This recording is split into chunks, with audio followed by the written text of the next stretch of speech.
Welcome. Today we celebrate the feast of St. Philip Neri, and we read from the Gospel of St. Mark. The disciples were on the way going up to Jerusalem, and Jesus went ahead of them. They were amazed, and those who followed were afraid. Taking the 12 aside again, Jesus began to tell them what was going to happen to him. Behold, we are going up to Jerusalem, and the Son of Man will be handed over to the chief priests and the scribes, and they will condemn him to death and hand him over to the Gentiles, who will mock him, spit upon him, scourge him, put him to death, but after 3 days he will rise. Then James and John, the sons of Zebedee, came to Jesus and said to him, "Teacher, we want you to do for us whatever you ask." He replied, "What do you wish me to do for you?" And they answered him, "Grant that in your glory we may sit, one at your right hand and the other at your left." Jesus said to them, "You do not know what you are asking. Can you drink the chalice that I drink, or be baptized with the baptism with which I am baptized?" And they said to him, "We can." Jesus said to them, "The chalice that I drink you will drink. With the baptism with which I am baptized, you will be baptized. But to sit at my right or my left is not mine to give, but it is for those for whom it has been prepared." When the 10 heard this, they became indignant at James and John. And Jesus summoned them and said to them, "You know that those who are recognized as rulers over the Gentiles lord it over them, and their great ones make their authority over them felt. But it shall not so be among you. Rather, whoever wishes to be great among you will be your servant. Whoever wishes to be first among you will be slave of all. For the Son of Man did not come to be served, but to serve, and to give his life in the ransom for many." The Gospel of the Lord. It seems to me that our institutional church provides a context for us to measure our relationship with God in either or terms. We're either sinners or we're saints. There's no in between. I don't know if that's the way they teach or the way I learned, but it seems to me to be the way I act or react. And of course, that leads me to all sorts of problems. Either I'm committing sin, or I'm only going to be approved and accepted by God if I'm perfect, free from sin, and there's nothing in between. The reality is, and I think this Gospel of Mark underscores it so well, that it's really a process, and I'm constantly making mistakes, if you will. I find myself pretty much absorbed with my individuality, my success. And it's not necessarily sinful. It's just a human self-absorption that goes with who I am, I guess. That if I'm just left to my own device, I'm naturally going to be concerned about me. I want to be secure. I want to be free from theory, from threats. I want to be comfortable. In order to be secure, I need money. I need a job. I need a position in society that's safe.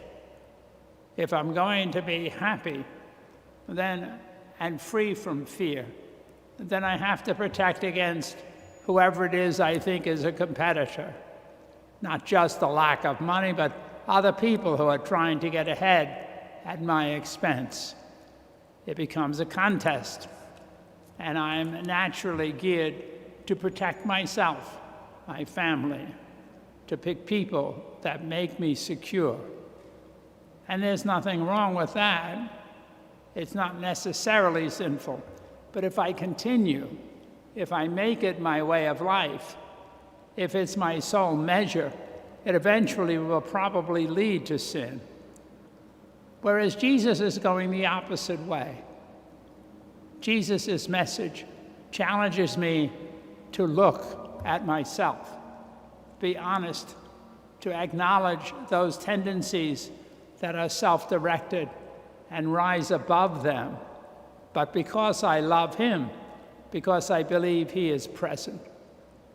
In this gospel, Jesus has been spending time with the apostles, months and years, day in and day out.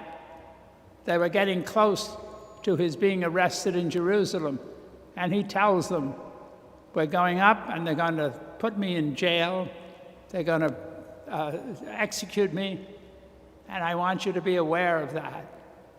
And the 12 of them hear it, and they loved him, and they were faithful to him, but they were also human. And so James and John go to Jesus somewhat quietly. They must have had some hint, and said to him, when you get to your glory, when you arrive at your success, if you will, can we be right there with you on your left and your right? And Jesus says to them, yes, you can. But can you walk the journey? I'm telling you that if you're going to walk the journey, then you're going to have to sacrifice. If you're going to listen to what I say, if you're going to take it to heart, if you're going to let my teaching mold you or change you, then be ready to pick up your cross. But as far as your rewards, you have to wait for the Father to provide that. You have to trust. And all of a sudden, this becomes difficult. Jesus is saying, if you really want to walk the journey of life, then be conscious of your self-absorption, your self-focus. Be aware of it, and some of it is necessary. You have responsibilities. But if you want to be a person of faith, then you have to live for me, that you have to live because you believe I am in you, that I'm in the people with whom you're coming into contact, that I want you to give of yourself to them, that I want you to have them as a priority in your life, as I am. I give myself for you. And that's where you're going to find yourself. You'll experience sacrifice and pain. You'll even experience rejection on the part of the world and good people in the world, perhaps shaking their head and saying you're being ridiculous. You have to take care of number one. You have to be conscious of your responsibilities. And Jesus says, you have responsibility. There are many of them. If you're a person of faith, then your first responsibility is to love me. And if you're going to love me, then you must love your neighbor in order to love yourself. That's it. But it's hard. I have to be convinced. I have to be committed. I have to have God in my life as a priority. And I have to constantly kind of resist that natural temptation to be concerned about me. I am the center if I let it go. I am the focus. I am all of those things that I began the journey with. They don't go away. But if I work at it, if I learn to sacrifice, if I learn to make commitments over and over again, I realize and experience that that's the only way I find fulfillment and growth. I hope your day is pleasant, safe, that you continue to pray for one another. God bless.